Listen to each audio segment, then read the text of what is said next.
Well, you can't find baby formula. You probably can't afford to drive to go get it anyway with gas prices as high as they are.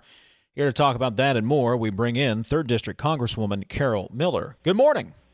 Good morning, Dave. How are you? I'm doing pretty well. Folks understandably are upset with gas prices setting record highs each day. I think we're up to $4.43 a gallon here in West Virginia. Senator Capito talked about this yesterday, Carol, and said, hey, we're West Virginians. We have to drive everywhere. Something has to be done. What is your take on the situation? Well, I agree. I mean, the inflation has increased every single month since Joe Biden took presidency, and it's really their economic crisis. All of, the spending that we just keep doing more and more and more spending. The cost of gasoline, is up 48%. The lodging's up 25%. Baby food's up 10%. Everything is rising, and it's got to stop. The spending has got to stop. You think, how is the spending factoring into this? Obviously, there's a bunch of factors at play, especially when we're talking about the gas prices, but how do you see the spending factoring into this?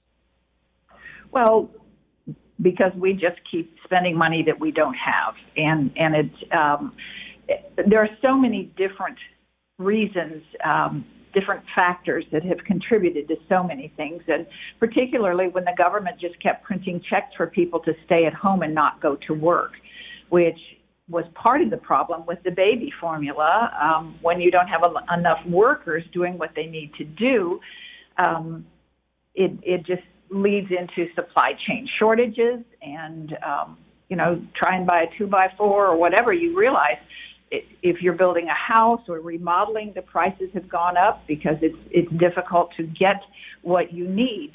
And in particular with the baby formula, due to an incident that occurred with 2 children ending up dying from something, Abbott Laboratories did a recall, and then they shut their plant down.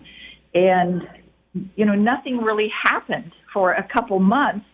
And, all of a sudden people are realizing that the shelves are getting emptier and emptier. And as a mother and a grandmother, there would be no greater panic. I mean, when you're a new mother, you have to, or father, you have to understand why a baby is crying and recognize hunger as one of those things.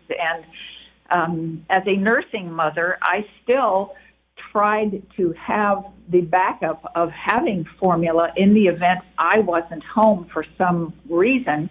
And I know that my children, there were certain formulas they didn't like, so I found one that I could use in case of an emergency.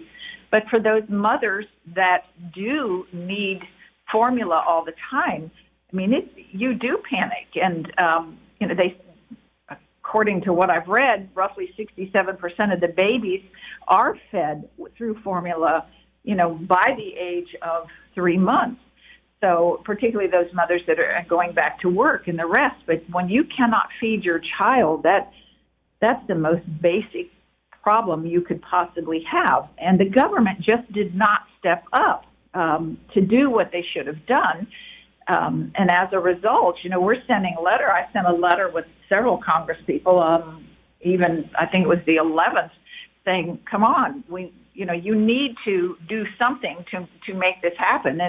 And finally the FDA, worked out an agreement with Abbott to reopen the plant. But that's going to take a couple of weeks for it to happen. And then it'll take 6 to 8 more weeks for more formula to hit. So we've done some legislation where you can bring in more imported things, and a couple other different bills to handle that. Okay, Let me jump in there because there were a couple of bills that were taken up by the House yesterday. And we're talking to 3rd District Congresswoman Carol Miller. One was H.R. 7791. That would allow low-income women to purchase more baby formula through the Women, Infant, and Children program. That was overwhelmingly passed 414 to 9. There was another bill that went more along partisan lines, the Infant Formula Supplemental Appropriations Act. Only 12 Republicans sided with Democrats to pass that. You were not among those 12 Republicans. You were a no vote. on that one. What was it about that bill that you couldn't get behind? Well, because it was another blank check for us to give to the FDA. You know, they've only got 9 employees working on this, and, you know, why you would want to throw $28 million at a problem when they already have millions of dollars to work on it. It's just one more, here's some more money. Hold on, I got to take it out of your pocket. It wasn't necessary. And that is why I voted no, but I voted yes on the first one for sure.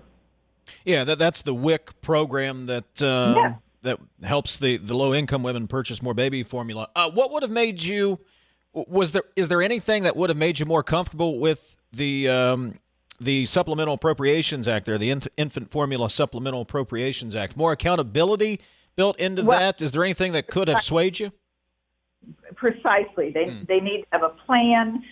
You need to coordinate with the Department of Agriculture and the FDA to make sure that the supply chain issues are working out and that there are guardrails so that if something needs to happen, that we can act quickly and efficiently in an emergency. Talking to Carol Miller, 3rd District Congresswoman. Earlier this week, we spoke to West Virginia House Majority Leader Amy Summers, and we talked about the baby formula shortage. And she said, hey, you know, she had talked to mothers and parents and concerned all over the state, but there's not much state legislators could do. She mentioned that she had spoken to you about the issue. So what do you want West Virginia families to know coming from D.C.? What do you want them to know with regards to this? Because I certainly understand if you got a hungry baby at home and you can't find formula, that's about as big of a crisis as you can have. So what do you want families to know? Well, the things are going to, the shelves will get stocked better because they've opened it up more, and other products will be coming in as well.